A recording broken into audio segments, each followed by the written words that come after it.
Hey guys, before we start, a quick shout out to Alpha Dog Nutrition for sponsoring this podcast.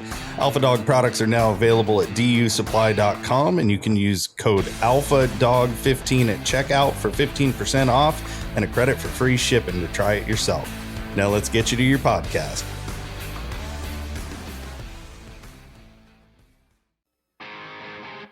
Welcome to my podcast, where we are going to talk about a lifestyle with dogs and throw in a few life lessons along the way. Whether you're a hound hunter, bird dog enthusiast, running setters, pointers, retrievers, or a flat-out running dog junkie, this podcast is for you. I am your host, Heath Hyatt, a certified law enforcement canine trainer with over 3 decades of personal and professional training and handling experience. It's time for me to pay it forward. So grab your leads, lace up those boots, and come and join me on this lifelong process of teaching, training, and learning.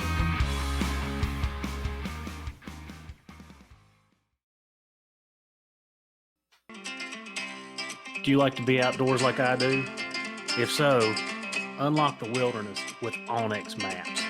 It is your ultimate guide to exploring, hunting, and conquering the great outdoors. With detailed maps, real-time tracking, and exclusive access to public and private lands, Onyx Maps is your key to adventure. Discover the possibilities and never get lost again with Onyx. So subscribe today using the promo code K920, letter K, number 920, and know where you stand. All right, so I'm gonna nickname his YouTube. We're gonna call it KPTV. That's what you should do, Kirk. You just call it KPTV. I like it. Yeah, no, that's going to be the title of this podcast. So I met Kirk down at Plot Days this year. Of course, if you're like me, everybody follows him. He's pushing 200,000 subscribers on YouTube. So I know everybody listening to this podcast is following him. And if you're not following him, you need to go on there and like and follow. But I met Kirk down there. He was so busy. Like, he was signing autographs. He was selling merchandise. But as it slowed down Saturday evening, I got to spend a little time. We probably spent an hour talking dogs and this and that. And the common denominator here is we're both running some of the same line of dogs. So we got to talking about, traits and stuff that we're seeing out of each other's dogs. But guys, this is going to be a good one. So Kirk, I know it's getting late in the evening. I appreciate you taking your evening to sit down and talk to us. And I'm really thrilled to have you on. Awesome. Well, thank you for having me here. I'm excited to be on. I mean, I've listened to your podcast for years now, so this is exciting to be on here. Yeah, we're little over 2, May, June, July. Yeah, so we're a little over 2 years in. So, well, it's funny because before I listened to your podcast, and you were on with another channel when you was on Clay Newcomb's, and then I got to following and watching, and I really, it's kind of funny, I've kind of watched you over the years progress and grow, and now you're doing your own thing, and it's just like, I mean, you're I don't know what the word I want to use. It's growing. Yes, yeah, it has. It especially in the last year, it's really grown, and I've been extremely, extremely fortunate. But yeah, I've been grinding away at it. So let's talk about your YouTube channel real quick, and then just kind of what your thought process is when you started selling the meat dog products. Mm-hmm. And you kind of come up with your own branding and stuff. What was that thought? What was that process like for you? So the term meat dog was actually stolen. I pirated that term from either Trace or my buddy Chad that you see in the videos. They started using the term meat dog, and then I was like, man, that would look good on a t-shirt. And it was we call our dogs that just because we hunt them on a little bit of everything. Mountain lion, bear, raccoon, bobcat, sometimes deer. No, I'm just kidding. Hey, my dogs are running the fur off of them. So that's how kind of the term meat dog came about. So yeah, so we've got some. I've got some stickers, T-shirts, and stuff like that. Because it's kind of hard, especially starting off. Like, to my YouTube channel is just Kirk Price, but it's kind of hard to like get another grown man to wear a T-shirt that says your name on it. So I was like, I got to come up with something cool, some type of branding, and that's what we happen to call our dogs. So it worked out. Yeah, and your stuff's got KP on it, so right. So there is some personal branding in there. Yeah, that's kind of like my KP logo. Yeah. So yeah, of course, that's just short for my name, but I thought that logo looked cool, and I use it on the chest harnesses and different stuff, different product. So you sold out of those chest rigs like quick, didn't you? Yeah. The chest harnesses have been great. I've got some people actually mad at me because they're supposed to be in stock in spring, and here we are in July, and I still don't have them in stock. So I'm working on getting more of them. I'm actually about to come out with the second generation. We're gonna introduce some camo patterns. I'm changing up some things about it. It'll be pretty sweet. Nice. Yeah. I know you and I talked probably last year about some of that stuff, and we've chatted back and forth a little bit over some of the stuff you're running and what I'm using, and just kind of going back and forth with equipment. So, coming up with a chest rig is a good thing. Like, I always hated those antennas poking me in the face, and yeah. I don't know how many coon supply companies. Like, I was at Grand America 2 years ago, and I won't mention the company's name. That way, if they're listening, they won't beat me to death. But I was like, you've got to change the pockets on them things. The antennas go straight. If you're using a long range antenna, they're right up in your face and they're flopping around, and it's just all they have to do is tilt the pocket, and nobody would ever do that. Yeah. So with my harness, they actually are vertical, but I put two little I don't even know what you call them, like accessory hooks, where you can take those longer antennas and tuck it right back down into there. So I've had the vertical ones, and kind of getting them in and out where they're a little bit awkward. It works, but I figured out, if I put those two pockets in the front, and then I have those hooks on the side, if you have a longer antenna that's going to be in your face, you can tuck it right back down in there. So and that's what I prefer. But I actually, most of the time, my favorite antenna is that little short stubby orange one, because I keep my long range. I use two Garmin handhelds. I keep one hooked up to a long range antenna in my side by side at all times, and then I keep one on me. The one on me is when I'm just out walking into a tree, or they're about to cross and I'm out of the buggy. So are you running? Have you got the new 300? Yes. So I have the 300 in the buggy, and I have the 200 I carry on me, but I would really like to swap that 200 out for a 300, because the 300 just, it's that much faster. I like it a lot better. And the battery life on them. Oh my gosh, yeah. In my opinion, now I don't want to speak for Garmin. I don't know what happened there, but they like rushed out. I don't say they rushed it out. It took years to come out with the 200, like 10 years. Okay. And then it was during COVID, if you remember, is when they came out with it. And that's also when they came out with the TT15X, which was a flop. Okay. And then they came out with both those products, and it was something to do with COVID. I know it was. And then they ditched both of those already, and now you've got the 300 and the TT25s, which are awesome. I like both of them. But like the 200, no, the 300 is what the 200 should have been. They just got me to spend $700 twice. Exactly. I'm in the same boat. And in fact, I was not going to buy 200. I had told myself, no. And me and a buddy was hunting one day, and we got to talking about the 200, and he's like, well, why don't you let me take it home and connect it to my iPad? And I'm like, what? He's like, yeah, let me connect it to my iPad. There's a Garmin app you can download. So I let him take it home. I borrowed, let me rephrase that. I had borrowed a 200 from Forrest because I didn't have one. And Toby took it home, downloaded it to his iPad, brought it back the next morning, and we were looking at the big screen, like your treads now. Yep. Looking at it, and I'm like, dang, man, I'm getting rid of my drive track. This iPad is 10 times better. And we used that thing for a week, And when I give Forrest his 200 back, I went and bought one. Yeah. Like I had to have. I was like, I had to have it. I had to have it. And I'm like you. That 200 never left my truck.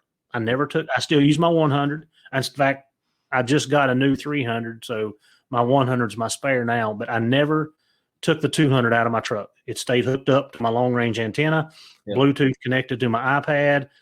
And I know people use the tread. The treads is a really nice piece of equipment, and the drive track.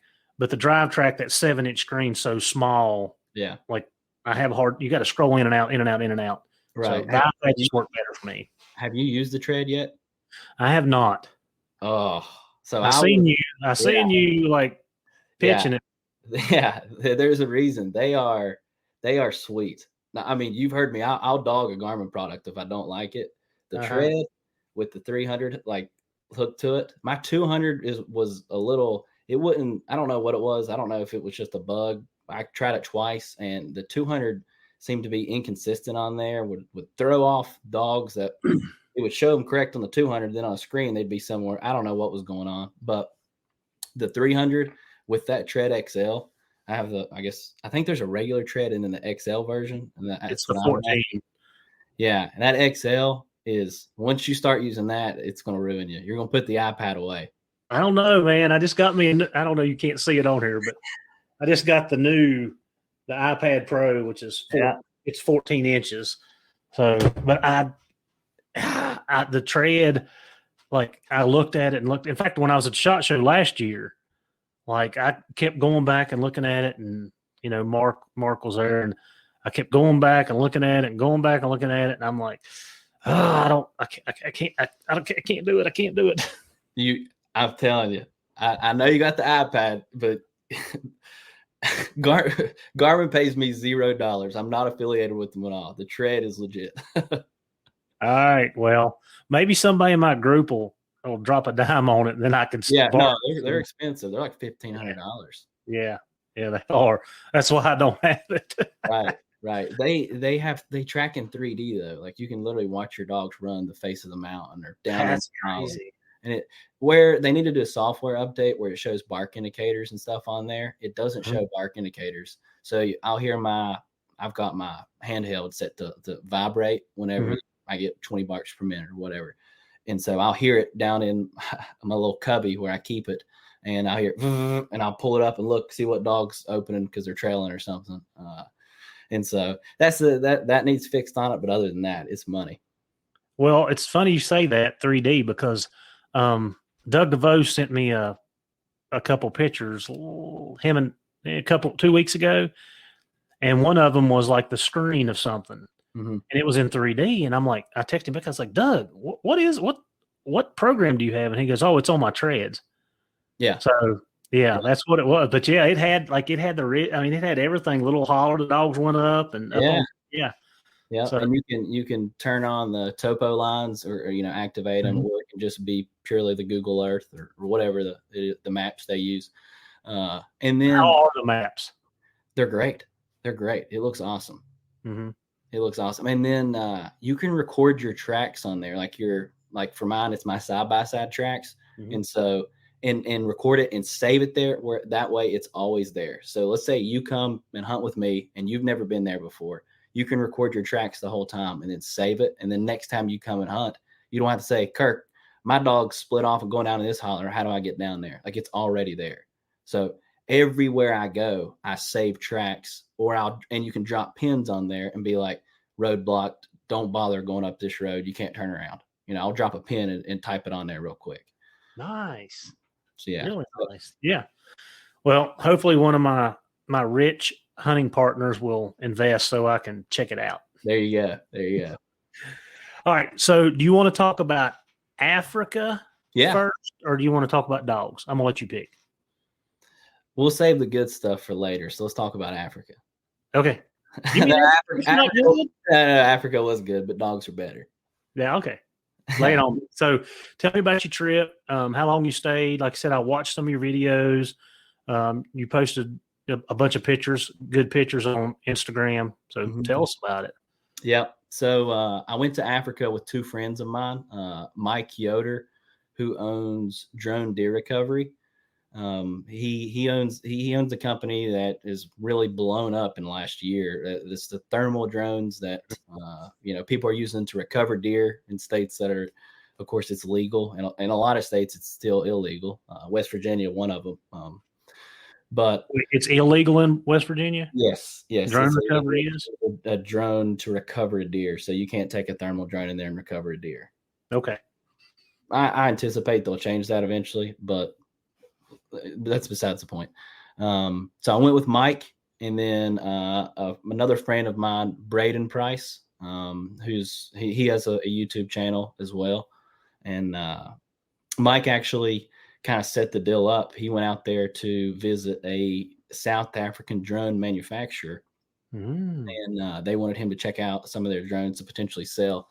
And so he had a mutual friend, and long story short, we went to an African safari in South Africa. So that was a total just different experience. I mean, initially, of course, which you kind of mentioned there before we hopped on the podcast, but a 17-hour flight. Yeah.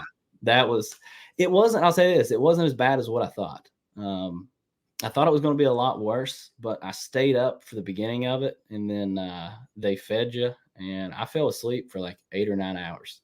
I mean, I slept great on the plane. And then we got there, and I don't even know, it was like 30 something hours worth of traveling we did before we actually got to where we're staying. The worst was the 3-hour truck ride. From the time we got in Africa, and then we took another flight, and then we had to ride in a truck for 3 hours. And these aren't like, this isn't going up and down the interstate, in West Virginia, wherever you're from. These were African back roads. Yeah. He's in the bush. Yeah. And what was cool though, and something that I thought was just awesome right off the bat, was the Toyota Hiluxes. So of course, most houndsmen, a lot of houndsmen, I should say, hunt out of Toyota Tacomas. Me being one of them, I have a Tacoma. I've had multiple Tacomas, and I've always wanted to see one of these Toyota Hiluxes. Some people pronounce it Helix. I even said that in the video, but I got corrected. It's Hilux. And it's basically a diesel Tacoma, which is sweet to see. And they are tough. They're tough. So we hopped in one of those and then took it to where we were actually staying. And then, we hunted all week. Within the first 5 minutes, I shot the first 5 minutes of the actual hunts. The next morning, we go and they take you to a range and make sure that you can hit the broadside of a barn. And then we go out, and like the first 5 minutes, there's a baboon standing in a farmer's field. And they had mentioned that we could shoot baboons, and not something, I was going there to shoot. But they're like, listen, they're a nuisance. If we see them, especially down in here around the ag fields and stuff, like, we want them out.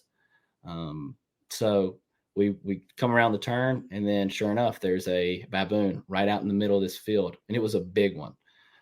So it's actually pretty bizarre, because I didn't know how people were going to take it, because literally my guide is like, we're looking at it. I was like, what is, and he's like, get the gun. Next thing I know, my brother, who went with me to film, is in the back seat trying to hand me this gun up to me in the front. And it's like a 7x64 is the caliber. It's got this massive barrel on it with a huge silencer. And I literally reach it out and shoot it out of the truck window, which is legal. Like, you are allowed to do it. Especially getting rid of like a nuisance like that. And that was the start of my African trip, which was 0 to 100, right. Kind of like bear hunting, right? Yeah, exactly. Just like bear hunting. So that was quite the start. So before we get into the hunt, talk about the climate, the weather, the ground conditions and stuff too, because that's something that when I talk to the guys from that area, plays a big part in their actual hound experience. Yeah, I could see that being a place where you better have cold-nosed dogs, just because there's no moisture. Like, it is dry. I mean, when you think of Africa, you see them putting in wells for people and doing things like that, because it's dry everywhere. I mean, they go, what they were just talking about when I was there, talking about a drought that they had like 2 or 3 years ago that killed numerous animals.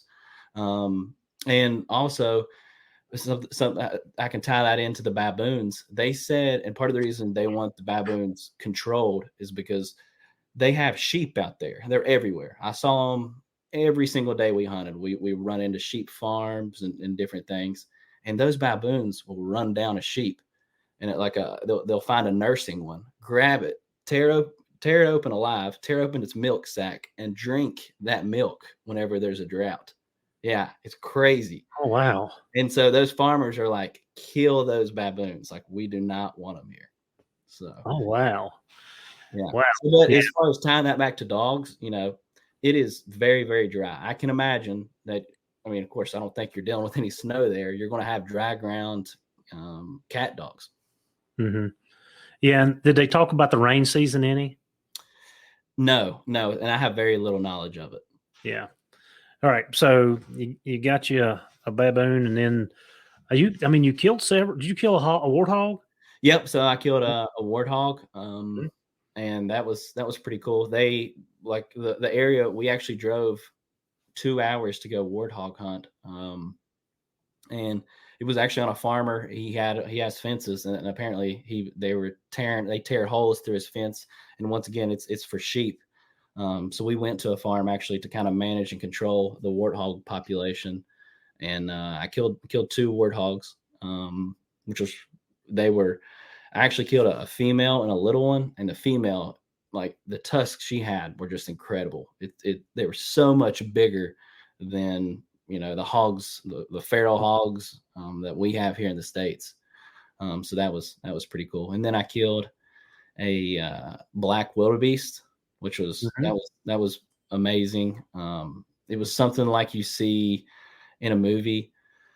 Or a TV show where you hear like a stampede. You could literally feel these things running 200 or 300 yards away and hear it and just feel the vibration of them stampeding, and they hop around, and that was super cool. And then I killed a red hearted beast too. So that was something we hunted for all week long, and towards the end of the week I finally got a shot opportunity at one. And let me tell y'all, if you plan on going to Africa, take your own gun. They're going to try to talk you out of doing it, because it could, you could imagine trying to get a rifle on multiple flights all the way to Africa. You could run into issue.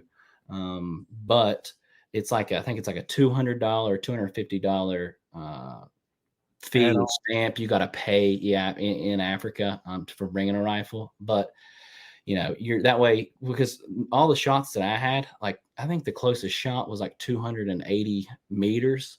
So whatever that is in yards. And I just got used to talking meters with them, and I switched my rangefinder over to meters, and I didn't even know what it was in yards. I know it's a little bit further. It's a little bit, well, yards will be further, but that was, so take your own weapon and be very proficient, because these animals, I had kind of an idea of what I thought was like riding around on the truck in Africa. You could just shoot off the truck. No, these animals were super skittish, and you had to be able to shoot and far. So what count? You said you was using a 7x64.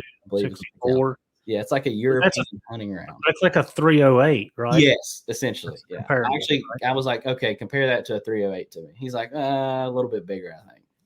Okay. So if you were to take your own gun, you'd want to take 30-06? 30-06, 308, 7mm. Just an all-around gun that you can shoot. You could shoot a deer-sized animal with, but also you could take down something bigger. And it's got some range to it.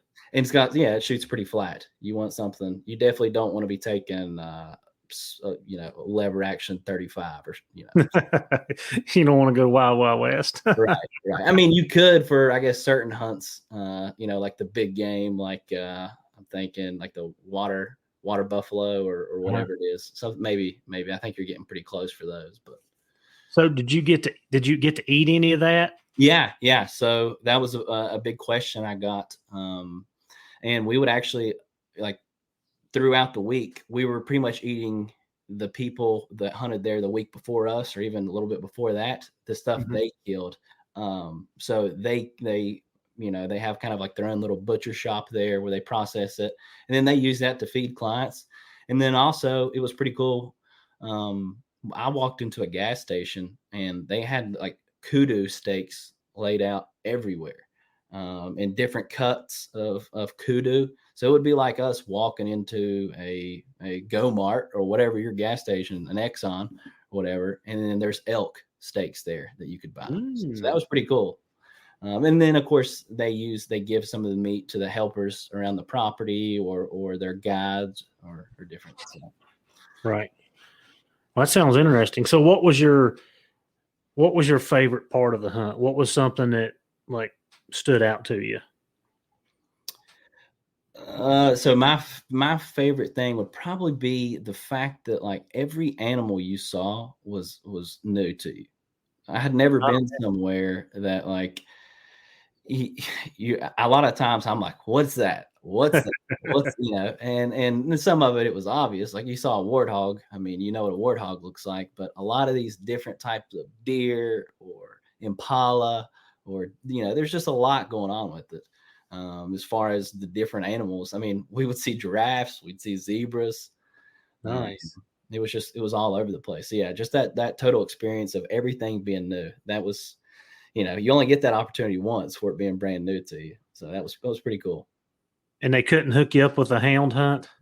I know we tried. As soon as we got there, I was like, listen, I do a lot of hound hunting. I was like, here's my YouTube channel. It would be great for my video because, of course, I want to make a video of the trip if we could do that. And I can't remember what it was called. I could probably figure it out real quick with a simple Google search. But he put the guy that owns the safari put out a filler to the local houndsmen that if y'all have a track that you're going to run or something, get a hold of us and we'll gun it there. So. And I was hoping, what I was worried about is, well, if it's 2 hours down the road or whatever, chances are they'll already have it treed and I'll just walk into it, a tree or something. And that's not what I wanted. I kind of wanted to document the whole experience of it. And I did see a pack of dogs when I was down there.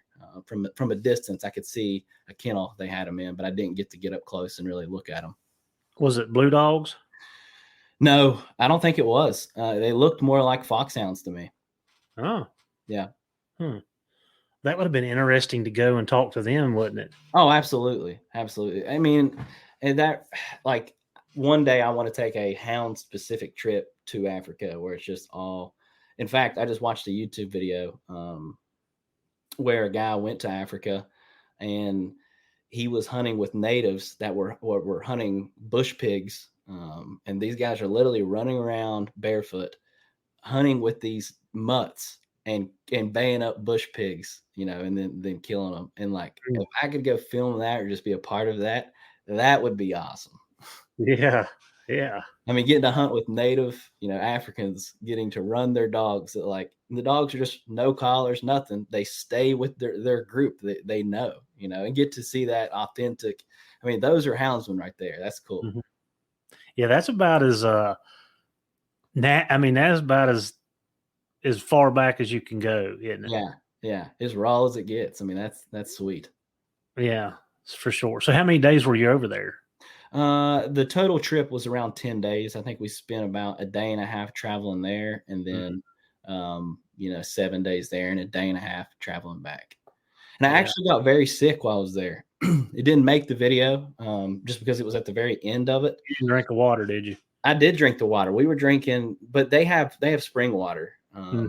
Luckily, right where we were staying, they have a spring on the property, and everyone there was drinking it. They that was addressed right off the bat. They wanted us to know the water's safe, yada yada yada. So in Africa, you have and this circles back to me getting sick, but you have a PH who takes you around, and that stands for professional hunter, and that's your guide. And then you have helpers that they call trackers, and the trackers always want to volunteer to carry the animal, gut the animal, and I didn't like that. But that, I was, when I shoot something, I want to gut it, and then I want to help drag it out, and they would almost get offended if I would volunteer or try to do it. But on the red hartebeest I shot, I was like, listen, y'all gutted the warthogs. I was like, that's fine. I was like, I am gutting this. I was like, I don't care if you get mad at me. I'm going to gut this. So on the red hartebeest, I was gutting it, and it was, sometimes it can get a little messy when you're gutting it, especially if you hit something back in that gut area. And I don't know if something kind of got in my mouth, like very, very small. I didn't taste it if it did, but I do remembering it spewing, like psst, making that sound. And on the walk out, I started feeling bad, and then next thing you know, we're almost back to the camp, and I'm like, stop. So I hop out. I'm on my hands and knees. I'm throwing up, sick as a dog. And then for like the next 16 hours, I was in misery. Didn't eat for close to 24 hours. And everybody else was drinking the same water, eating the same food. There's no way, I can't imagine it was that. And that was at the end of the trip. I had been drinking it the whole time. So I don't know what caused it. We're thinking that the red hartebeest, me gutting it, maybe something happened there where I ingested a little bit of it. Mm-hmm. I didn't. If I did, I'm not aware that I did. But yeah, it was literally the worst. It was one of the worst I've ever felt. I mean, it was excruciating. My stomach literally cramping. I mean, and I threw up. I can't even tell you how many times. Well, next time you'll let them gut that thing, right? Yeah, no doubt. No doubt. Maybe that's why they wanted to do it so bad, is to keep me from experiencing that. Well, so did that put you down for the rest of the hunt? Yeah. So I, like the end of the hunt, I was really targeting a kudu. I wanted to kill a kudu. Like that's like the animal in Africa. That's kind of like their elk. And so, yeah, it ruined 2 days of hunting for me, that evening. And then the next day I couldn't go. That's crazy. Yep. But with the time you left, you were back to normal. By the time I left, I was back, but I was terrified when I was like 6 hours in and just feeling the worst of it. I was like, I'm not going to an African hospital, and I'm getting on that plane when it's ready. So I better figure out a way to suck it up, because I'm going home. You won't be stuck over there, right? Right. But like I said, it wasn't the facility. Like where we stayed was awesome. It was safe. Everything about it was great. I just had something freakishly happen to me, and I can't explain it. Maybe it was dehydration or something. Maybe I wasn't drinking enough water. I don't know. No, I'd say you got into something. That had to be. If your stomach was cramping like that, it had to be. Yeah, it was. I mean, I couldn't. I hope I never experience it again. That was the first time I've ever felt that bad. So your intention, you're gonna go back someday, right? Oh, absolutely. Yeah. That won't keep me from going back. I just hope I'll just stay away from the red hartebeest. No, like I said, that's a trip that I'm. Like I said, I've been made a couple offers to go, and I definitely want to go over and do some training with some of the guys that do the tracking the poachers. Yeah. So I don't know, and it's kind of funny that. So one of the guys that I'm tied into, Clinton, some of the dogs that he gets from Carica they're old blue dog. They're blue dogs. They're Gaskin. Well, he crossed a petite Gaskin with some blue dogs, and that's what they hunt. I mean, they hunt. I don't want to say it wrong, so don't murder the messenger. But I don't know if it's jags or leopards. One of them they say is really dangerous, like bad dangerous to hunt. But that's something I'd love to do if I went over there. I think it's leopards. The leopards are? I think it's leopards, yeah. Could be wrong. Could be wrong. But yeah, no, that's definitely something we discussed it a little bit. That's I just want to go document it and see it. I mean, that's some cool hunting. Yeah, absolutely. All right. Anything else on Africa before we move over to the not that I can think of, other than in the video we flew out my red hartebeest. Actually, I seen that. Flew it out with a drone, and so if you're listening to this, you watch my YouTube channel. I'm kind of figuring out the legalities of it, because I don't know how it's going to work, but we're talking about trying to quarter up a bear and fly it out this fall. So that with a drone? Yeah, with a drone. Well, how big does that drone have to be? Oh, it's a beast. It's literally like it's bigger than a truck hood. I mean, it is the video I put up does not do it justice. And I did not pay attention to that. So in my mind, I'm thinking it was a helicopter. Like that's what, until you just said it was a drone, I didn't catch that. No, it's a remote control drone. And what was the range on that? Oh, super far. Now in the video, we're actually using an agriculture drone, which, and the only reason why is because when we got there, Mike, who owns the drone company, had gotten contact with a drone rental company, and they only had the ag drones there. They actually, DJI makes one called the Flight Cart, and it has crazy range. It's got a little retractable claw that will pick something up and carry it. It hooks to it. It's made for picking up and carrying stuff out. Oh, wow. Yeah. So like where Mike sees that useful, and he's going to sell them. Where he sees it useful is an outfitter in let's say Arizona is elk hunting, and they've got a giant bull down in a canyon, and they don't get it out of there, it's going to spoil. Well, with those DJI flight carts, you can literally, like, you can fly it down in the canyon, pick it up. Let's say it's an elk quarter, and you can fly it to another one, and they can literally pass it off. What? And take it to another location, and it can fly. It is, until you see it in person, it's unbelievable. That's crazy. Yeah. And speaking of that, I put in for my preference points for Wyoming. I'm trying to draw me an elk tag. I want to go elk hunting so bad I can't stand it. So I put in for my preference point today. They just opened today. So good deal. I need to do that too. I've got some points in Wyoming. Oh, do you? Yep. Yeah. Well, do you have any contacts out there? I do. Okay. I was gonna say I know a few places and people out there that could help you if you did. But yeah, well, we just keep that in mind. Well, I may keep that in mind just in case the other don't work out. But right. So yeah. Anyway, yeah, that's great. Like we use drones a lot at work, and of course ours is specifically for like they're military grade with the FLIR and stuff, which I'm assuming that about anybody can buy anything anymore. But having one that big is like, I remember seeing it pick it up and carry it off, but I thought it was a helicopter. I hadn't paid attention. It was a drone. No, it was a drone. Yeah. Wow. Well, that'll be interesting.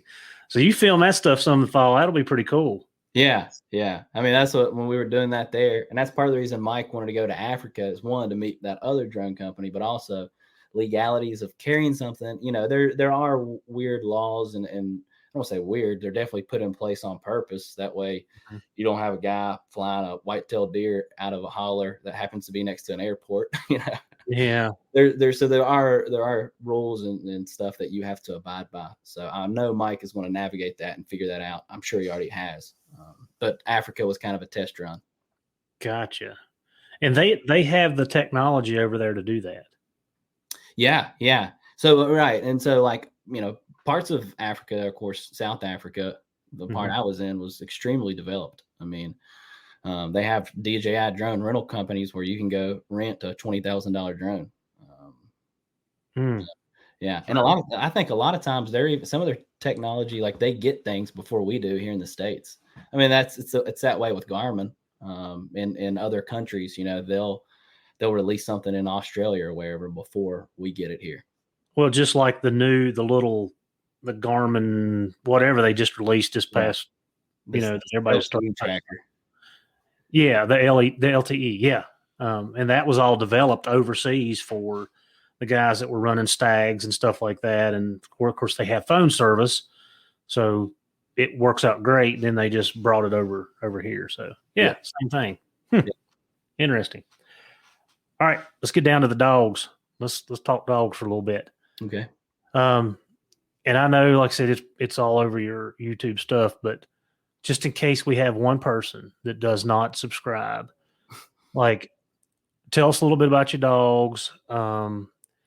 You and I, you're all camp. You're running pretty much all camp, aren't you? Yep. Yep. Yep. With a few outcrosses. And of course, None of my dogs are directly from Mike. They're from dogs that Mike has bred throughout the years, and my buddies have purchased, and then we've since made crosses with. So that's where mine. But like Bliss, which is my lead dog, she is a quarter, actually English. So, you know, I do have a little bit of different stuff in there. She's 3/4 Kemp blood. But the rest of them, yeah, they're all either almost completely out of dogs from him, or just maybe like an 1/8 here or something. Just so we do outcross them to try to prevent from breeding too closely. So yeah, and that's kind of what I've done is I've taken my male dog that I got from Mike, and of course I've bred him 4 times now. One was to a registered walker female. That's my A litter. And I bred him to, wait a second. So maybe it's only 3. 1, 2, 3. Yeah, I've only got 3. No. 1, 2, 3. 3 litters out of him. Sorry. I was going to breed him to another female that, anyway, she got bred accidentally, so that didn't happen. And then I've got Kate, which is half sister, same dads, different moms. And I bred her. I kind of did the same thing. I bred her to another dog that come from Mike, but it was the older line of dogs. And of course, I have four of those puppies. Okay. So yeah. So I'm kind of doing the same thing. But here, you know, I want to keep that speed. And I will just, you know, be transparent here. Like the A litter, when I bred back to the registered walker, I've still got good speed. But I don't have that I'm going to catch regardless. If that makes sense. Yeah, no, like, absolutely. They do a great job. Great job. They open really good on older tracks, which was something I was looking for. And they run good. Like most people probably wouldn't notice it, but when I have the straight Kemp dogs down, there's something extra there that I did not get.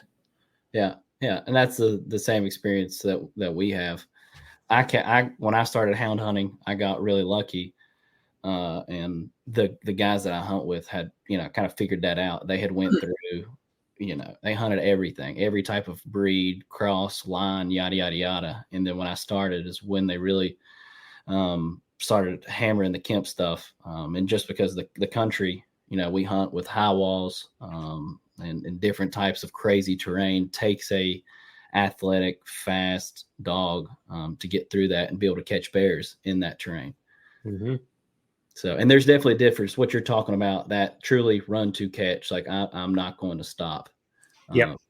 And that, I mean, that's just a lot of what people call heart, I guess you'd say. You know, and not, yeah, I've seen dogs out of the same litter that one dog will have that and the other dog won't. So, you know, that can definitely happen, but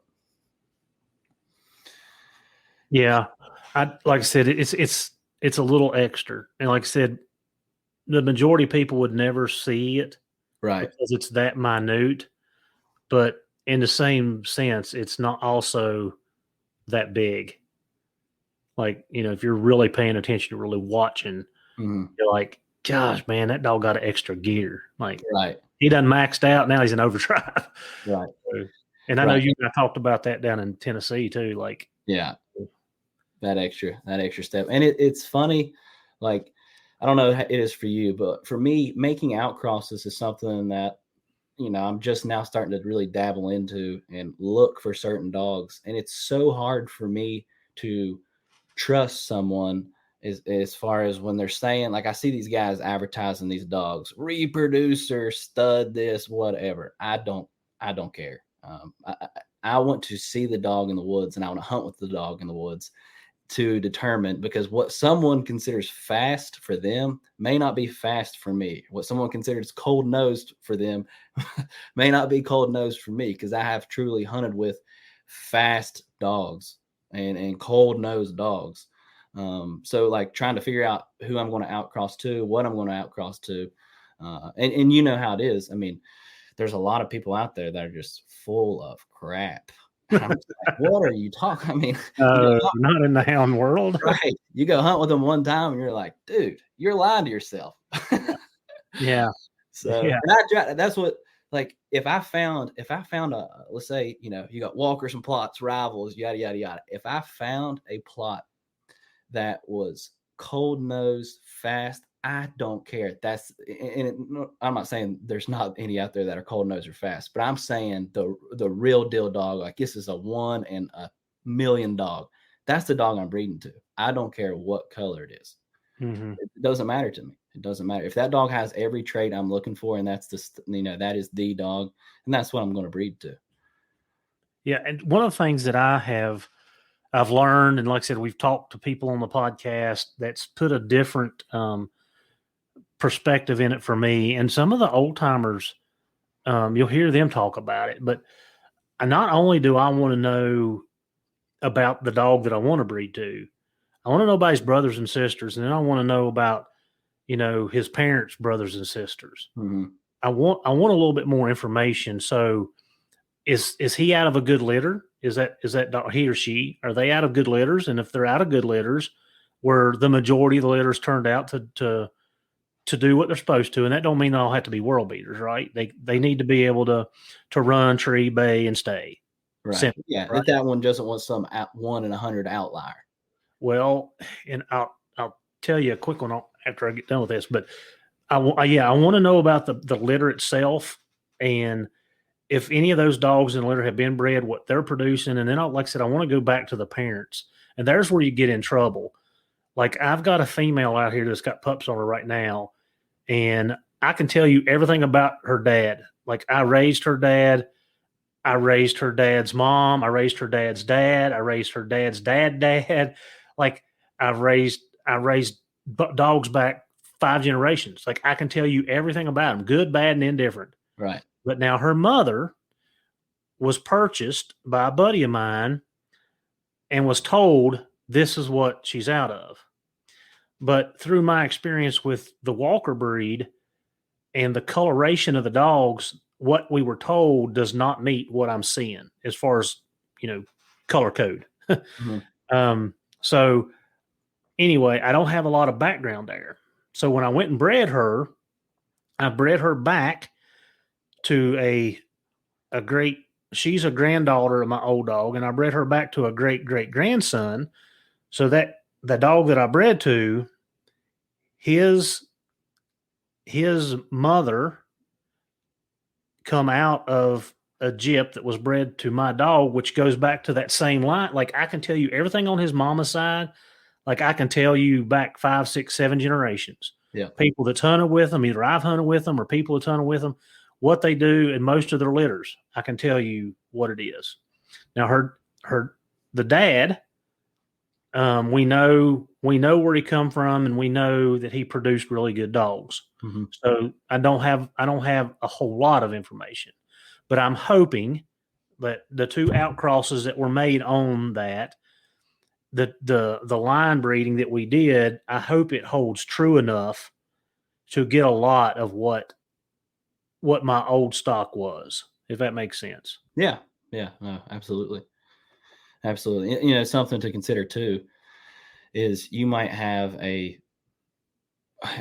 then, this isn't always the case, but let's say you have a litter of dogs and you sell them, you pass them out, whatever. It's sometimes hard to judge a litter depending on who has those dogs and how they were hunted, handled. So it can be difficult to get a good. It can be difficult to get a good an idea on those dogs or that total litter if they weren't handled correctly or hunted enough. Or I've seen guys that will get a young dog and then they will keep it in the box until a bear crosses right in front of them, and then they dump it on it. And they'll do that for the first 2 years of its life and just depend on their old dogs. And then the dog is 4 years old before you know it, and they complain that the dog can't trail. They don't know why it's not trailing at, it's not cold nosed at all. I was like, dude, that dog could have the coldest nose in the world, but you didn't give it an opportunity to learn to hunt. And now it's mature. So I don't know, if you just rely on that hot track and turn, it's not going to ever learn to hunt. You've missed those crucial years. It's fun. It's cracking me up because the podcast that airs before this one, I literally say the exact words that come out of your mouth. When you dump a dog on hot tracks, because that's how we get them started, right? The easiest thing is a bear crosses the road, you grab that young dog or two and boom, put them right on that track and they go on. And then you do it and then you do it and then you do it. And then, like you said, they're 2 years old. And now you got a dog that don't trail and you're like, this dog's got a hot nose on him. This dog, well, wait a second, dude. You created this. You classical conditioned this dog to hot tracks. Yeah. And I actually had a guy, I'm going to tell this story because it was really good. And his example was, I thought was really good. So, Scott, this is your story. I'm giving you credit for it. A guy texted me this evening and was talking about that he'd listened on the podcast and that I had, my dogs were, they were rigging bear, not tracks. Right. And so anyway, he said, hey, I've run across this. Just want to throw this out here at you. So he had a coon dog, a red bone, that he thought the same thing. The dog was basically, when he opened 40 yards, the dog was treed every time, night after night after night. So in February, he decided to start dry holing him, taking him where he knew there wasn't coons and he had to go out and hunt. Yeah. And I'd have to go back through the text messages, but the gist of it was that after a few nights or a week, the dog went in there about, 400, 500, 600 yards and got treed. And then the next night he took the dog, he said, this dog give out a big long ball. And he's like, what was that? Well, his dog started trailing and got down and started trailing. And from that day on, he was doing what he was supposed to. And that's what he said. He said, I conditioned this. I did this. Right. And I don't think people, let's take a step back and say, okay, how did I contribute to this trait? Is this something all dogs can smell? We know it. That's why they got 220 million scent receptors and we have 5. Like they got the nose. But we condition some of this stuff. And I'm at fault. Like the pack of dogs that I'm running right now, I am working hard to change some of the stuff, to undo some of the training scars, because that's what we call them in canine training scars. I'm trying to undo some of the training scars that I've already done. Yep. No, I mean, that makes that I totally agree, because I've had the same exact experience. I mean, I love the December season for us here in West Virginia. I love it because I'll take young dogs out there and free cast them with my older dogs. And what I'm trying to do there is develop that dog and let it find a colder track, especially in December, where that bear might be a 12-hour-old track or whatever it is. And my old dogs are in there trailing on it. And that pup, when they're trailing, it will take them no time to figure out, hey, we're trailing, this is what we're doing. But if you don't ever give them that opportunity, or you're scared they're going to run a deer and blow it up or whatever, but that's you've got to do that stuff if you're going to develop those dogs. I mean, it is that for me, developing those young pups are as much fun as anything else. I love raising a dog until it's 2.5 years old. And then it becomes, once they've really got it down and they're just lights out, and I can just send them down a point and they'll go find a bear, it becomes just less interesting to me. I mean, it's weird. It's like, I don't know. I recently, last year, I moved some of my older dogs. I gave them to friends of mine, buddies that I hunt with on occasion. And I raised some other young dogs just because I wanted to raise and develop those pups, because those older dogs, they were what they were going to be. And they're great. One of them is the Tron dog that you used to see in my videos. Mm-hmm. Now he's a buddy of mine's go-to rig dog. He uses him. I went over and hunted with him recently, and that's who he put on the ground to start the track. And it always makes me feel proud because I helped develop and get that dog to that point. I mean, I remember having him out by himself when he was 7 months old. No, he was a little bit older than back. He was 9 months old, and it was the second coon he had ever treed. I had him out, and he rigged the track. It was a track. The coon was a good ways away. He trailed on it for a while, and then boom, popped up treed by himself. And I was hunting him from that point. Before that, I was hunting him by himself and giving that dog the opportunity to, figure it out on his own. I had hunted him with older dogs, and then I stopped. Once I figured out this dog could tree a coon, then I started taking him by himself. And then of course I transitioned that into bear hunting. I used him as a rig dog, as a start dog. And then, like I said, I ended up giving him to a friend of mine, just so I could raise some more pups. Yeah. And Kurt, you hit on something. I mean, I know I've probably said it, but maybe I'm going to say it again. You've got to allow those dogs to make mistakes. You can't be afraid, just like you can't be afraid if your dog runs a deer. Okay, you gather him up, you work on the issue, and you turn him loose again. Like, you can't be afraid. But at the same time, one of my mentors, Pappy, always told me that if that dog's running trash, yes, we do not want that. But that dog is gaining experience on running. Right. Or trailing, or whatever. If it starts out trailing and then jumps, whatever, that dog just had a lesson. It's just on the wrong odor. So when we switch him over to the right odor, then he's already a step up. And I don't think people look at it like that. Again, our ego gets in the way because, well, my dog's just trashed on a deer and Kirk's just treat a bear, and mine's over here running trash. Right. Well, you know what? Tomorrow, mine will tree the bear, and yours may be running a deer. Right. It happens. Like, right. And that's what it happens with this. I apologize for interrupting you, but I want to hit on that point there. It had what it is guys in bear groups. I've got bear groups. We talk smack to each other, and it's funny, but sometimes egos get the best of you, and whenever that starts to happen, then it starts hurting your dog's performance, and then it's not good. So yeah, you can't be afraid. If my dog screws up and runs junk or something, I just laugh it off. Oh, well, they're learning. Sorry, I don't know. Get it up, try again. That's the only way that dog's going to get better, is to fail and then move forward. And I say this all the time, even though it's December, which is our harvest season, it's still training season, man, for my young dogs. Like, absolutely, they're learning. I'm training. I'm learning. Now, your mind might shift a little bit if you come across a big 300, 400 pound bear track in the snow. You might say, okay, we might want to put the pups up for this one. We're going to take care of business. And we're the same way. But most of the time, even December, and I'm free casting or whatever, I'm sending all the pups. I'll dump the whole box and send them down a point, and see which one's going to come out with it. Because I've been shocked before, where your old dog is supposed to be the one that you're counting on, and then you keep giving those young ones an opportunity. Next thing you know, that young one is now going to be a start dog for you, because it developed and figured it out and lets you see that it has the ability. So you got to give them. Yeah, that's right. But you got to give them that opportunity. Exactly. Yeah.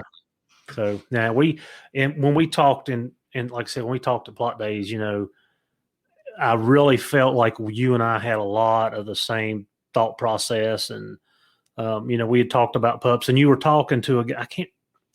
He was with Jody Lambert. I don't know his name, but he was a taller, bigger guy. And y'all were talking about pups. And I was standing over there talking to Jody, but I was listening to you. And you were talking about, he was asking about pups. And you said, well, I just let mine run loose. Yeah. And I do the same. You and I have the ability to do that. Like, I let mine run loose until they start taking off. And when they start taking off, I put them up. And you told him the exact same thing. Like, when they go back in the holler and start running deer, I know it's time to put them up and start working on them. Yep. That's to a T. Literally. I mean, like the Ding Ding, the pup. I mention him a lot in my videos. I knew it was time to put him up when I pulled in the driveway one day and got out of my truck, and he's not there. And he's always there to greet me. And I hear, oh, back at the head of the holler behind my house. And I'm like, I'm smiling ear to ear. He's going to come back. I know he's going to come back. But up until that point, he's got to run around. He's got to be a pup. He's got to socialize. I mean, my pups harass the UPS man, harass him.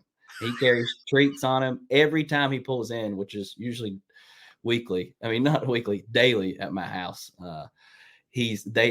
My pup that's currently outside, and he's in the puppy free ranging process right now. He runs up on the truck, and he's literally back there with him getting packages out of the back and whatnot to get treats and stuff. So they're just getting the total they're just getting to be pups, run around, meet everybody that pulls in, and they get to learn how to stay away from vehicles. I mean, that's something that you don't really think about, but like my pup that's out here now, he knows how to stay. I watch him when I'm backing out. I'm always looking for him, and he is getting away. And I think that is even crucial for him. They learn that that's a danger and that could hurt me. So yeah, once they take off after those first few deer, that's what it is usually at my house. I'll hear them running a deer or something. I'm like, well, it's time to put you up, but I know when I take you bear hunting, it may not happen the first time. The second time, you're going to run that bear.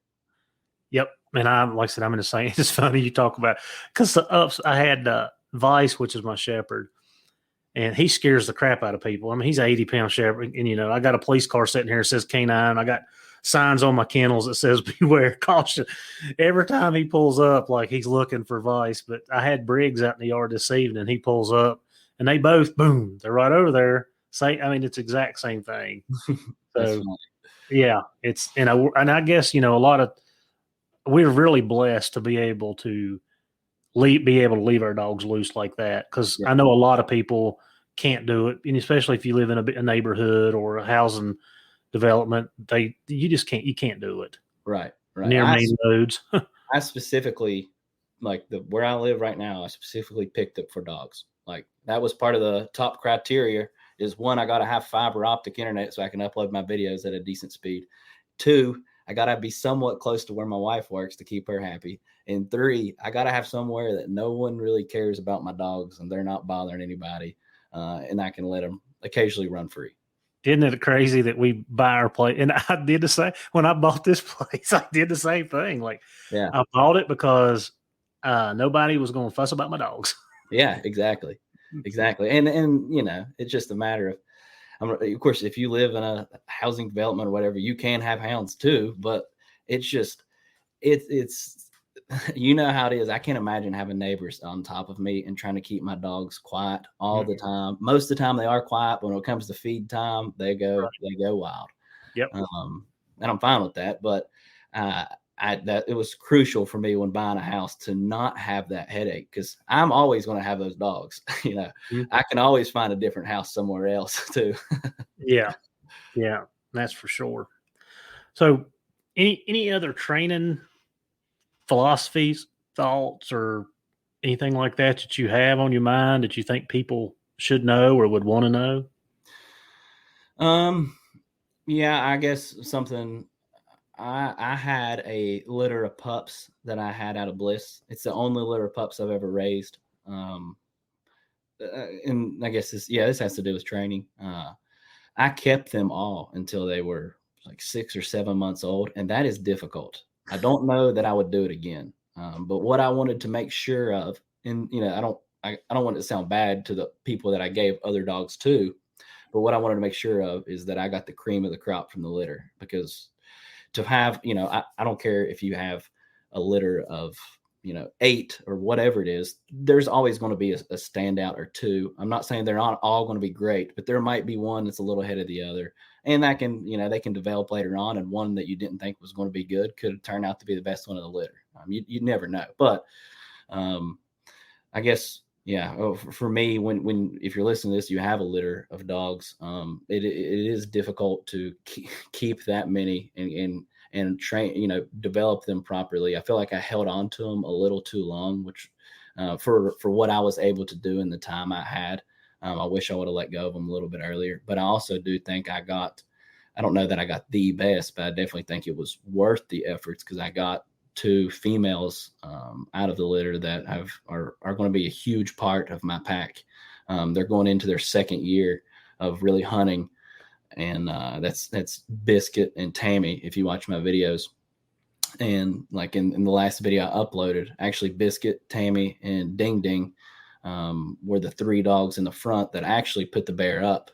And then Brother, Debo, and Bliss were just a little bit behind. But I was happy to see that, because Ding Ding is out of Brother, and Bliss, those are her 2 pups. And, their offspring are now, in 2 years' time, now beating them and putting bears up. So it's telling me that I'm making, the right breeding decisions and keeping the right pups. So yeah, I don't know if that's really advice, but that was kind of something that I don't know that I held on to them for too long, but if you try to do that, it can be rough.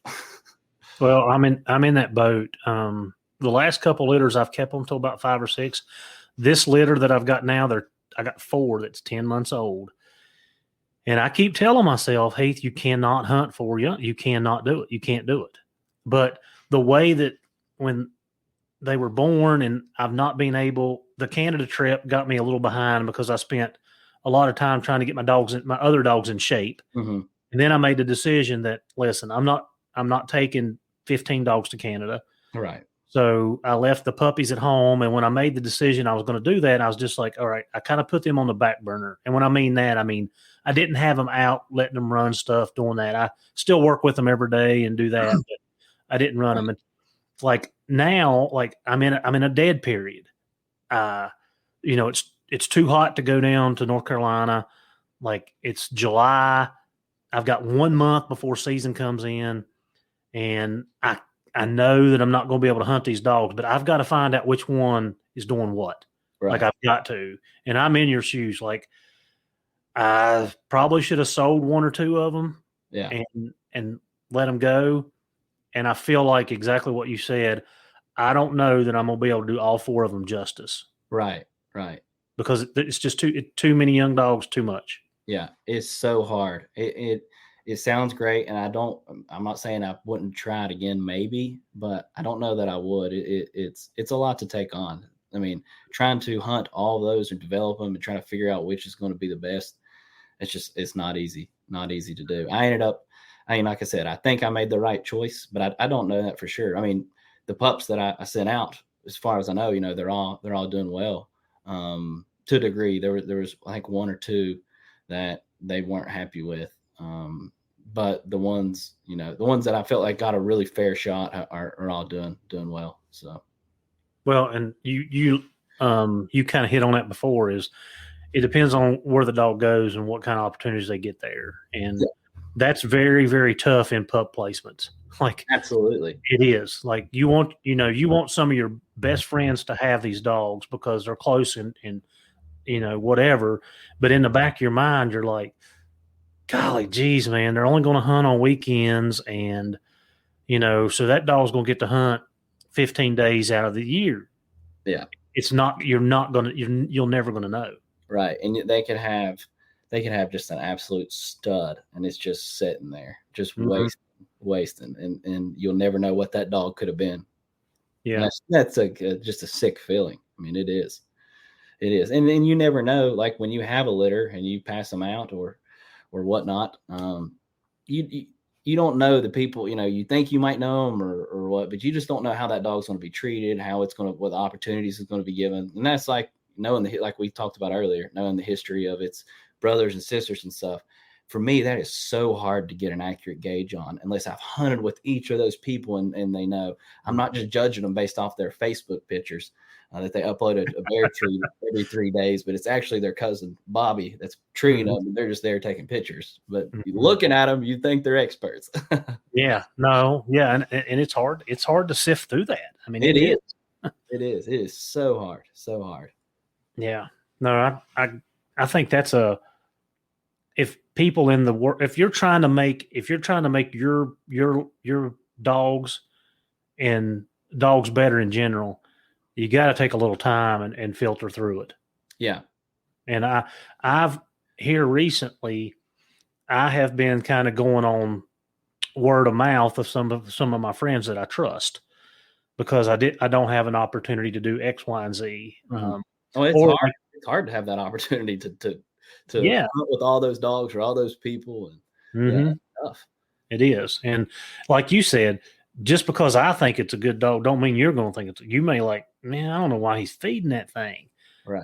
It just because it suits me, it doesn't mean it's going to suit everybody else. And I talked about that in a podcast that just aired too. Like I've let 3 of my dogs go since May, and like one of them was not out of my stuff.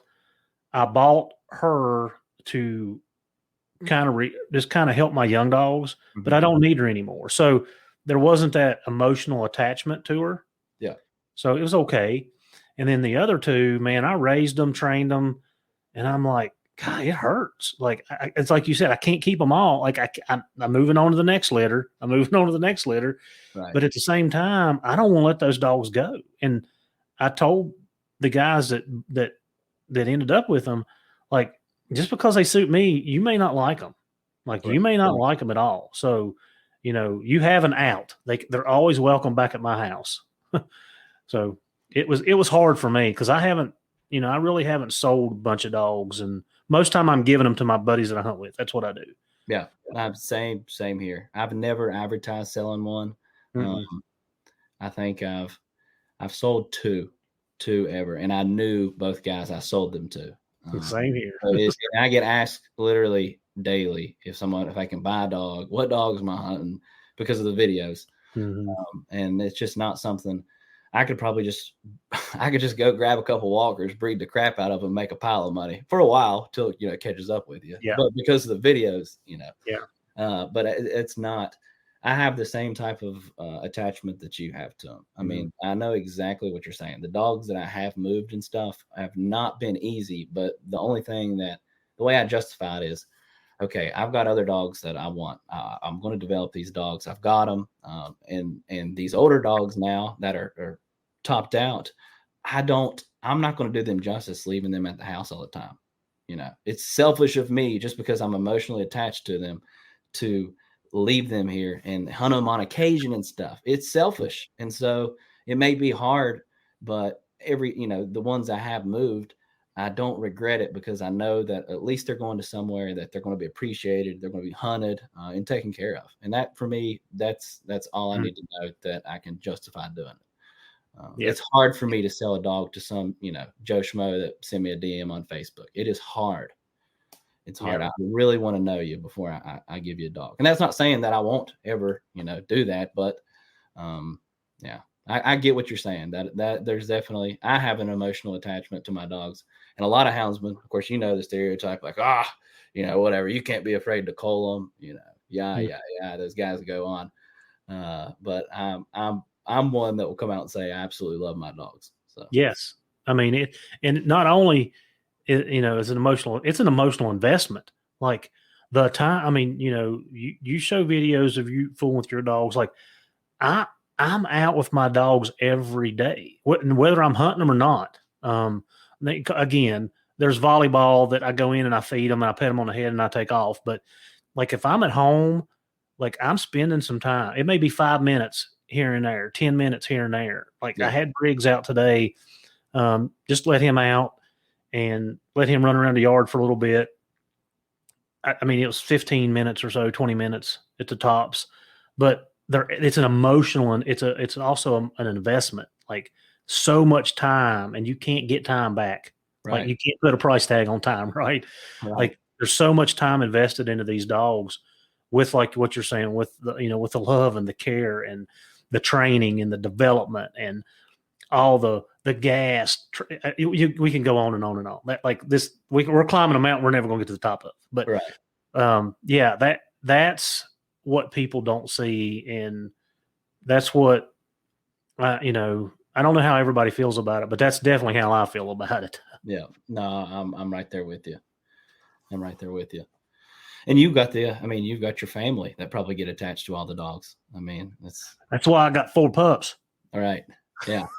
No, we're not getting rid of any of them. We're not getting. I'm like, what? We can't keep them. And then here we are. We got them. Here we go. Exactly. And I've got 6 more out here that I bred her to keep 1 male. That was my goal. 1 male. And if it was up to them, we'd have 6 more puppies out here. Like, gosh, y'all killing me. Like I can't keep feeding all these dogs, and I can't.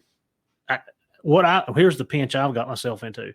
So I got these 4 pups that are 10 months old, and I'm calling it pups. I don't know what everybody else's terminology is, but I've got 2-year-olds. May. I got one that's 14 months old and one 16 months old. So 1.5 years and a little under 1.5 years. And I've got them started, but they're nowhere near where they need to be. Yep. Because of lack of hunting, the seasons last year. Lady, I literally just got her started, took her to Canada. So on top of having 4 pups that I need to train, I've got 2 year and a half olds that are in the same boat that the 4. So I've got 6. And it's impossible. It's impossible. If you can figure out a way, please let me know, because to do it and do it right, it's one dog. Yeah. Oh, absolutely. Yeah. You hit the nail on the head there. Yeah. One dog at a time. That's right. That's the way to do it right. Yeah, that's right. All right, Kirk. Anything you want to leave us with? Training, any hunting, advice? We don't care. Lay it on us. Let me see here. I guess, just advice. My advice would be, coming from somebody. So I don't come from a hound hunting background. My dad is a white-tailed deer hunter. Does a little bit of turkey hunting. My grandpa doesn't hound hunt. I'm a first generation houndsman. So I think I was lucky in that regard, because I didn't come into it with a lot of the wives' tales and stuff that you hear. I mean, it was easily for me to pick up on.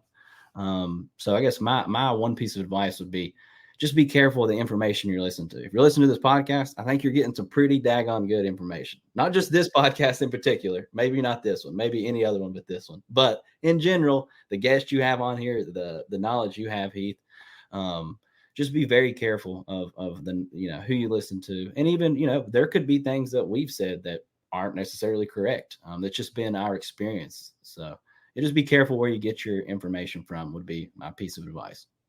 Well, and I want to follow up with that, because when I teach, I teach a lot, whether it's canine schools or I teach at the academy. I teach at a couple academies, and when I go up and introduce myself and tell everybody who I am and what I do, I tell them this, that just because I'm standing here telling you something, that means that you should go and do your own research and find out if I'm telling you right or wrong. Right. And I tell every class that, because, and through the academy, when I was sitting there 20 some plus years ago, everything the instructors told me, I took as gospel. Like, okay, this is what you do. Or, right. And I've learned through experience and some bad experiences and some miserable failures that, you should always go and do your own research. You should always follow up. And if somebody tells you something, go ask 2 or 3 more people. You may get 2 or 3 different opinions, or, follow up like what you said. Yeah. I want to go hunt with that dog. You mind if I take, if we take it? And if somebody tells you no, that's probably a red flag. Absolutely. And in fact, I seen somebody post this on Facebook the other day. They posted a dog for sale, and it was fairly cheap. It was $500, $600, $700. I can't remember. And they said there'll be no trials. Dog is what it is. Okay, so I'm thinking to myself, all right, no trial. Oh, and if they're saying the dog is what it is, are they selling it cheap because the dog's not what it should be? Right. Or are they they don't want you to see what it is, and then you end up with a $600 dog, and then you can't get rid of it. Right. So, yeah. Yeah. I think it's great advice. Yeah. Thank you. Yeah. Just broaden your horizon. Just broaden your horizon and don't take anything as gospel. Like you said, do your own research. Yep. Find out for yourself, because what you see and what you like may not be what you're being told. Yeah, absolutely. Absolutely. Just because daddy and granddaddy and great granddaddy did this or whatever doesn't mean it's true either. That's right. This is one thing, it's a pet peeve of mine. Don't never say, well, that's always the way we done it. Exactly. No, we can change and make things better. So yeah. Even my opinions, like I know years ago when I was doing podcasts, I may have said something that was just totally wrong. Totally. So I'm constantly changing, and not a bit afraid to admit that I'm wrong. And my opinions on dogs may change, and that's just part of it. If you're not trying to almost prove yourself wrong, then I don't think you're doing yourself or your dogs justice. That's how you grow. Absolutely. Yeah, that's right. Well, Kirk, I appreciate you taking time out of your day. Like I said, it's been a pleasure having you on. Conversation's been great, and I hope that you have a great season and everybody joins in and subscribes and likes and follows you and see how your season comes out. Awesome. Thank you very much. It was a pleasure being on, and I just want to thank you for having me. All right, man. We're gonna catch up, and we're gonna do some hunting ourselves. Sounds great. I look forward to it.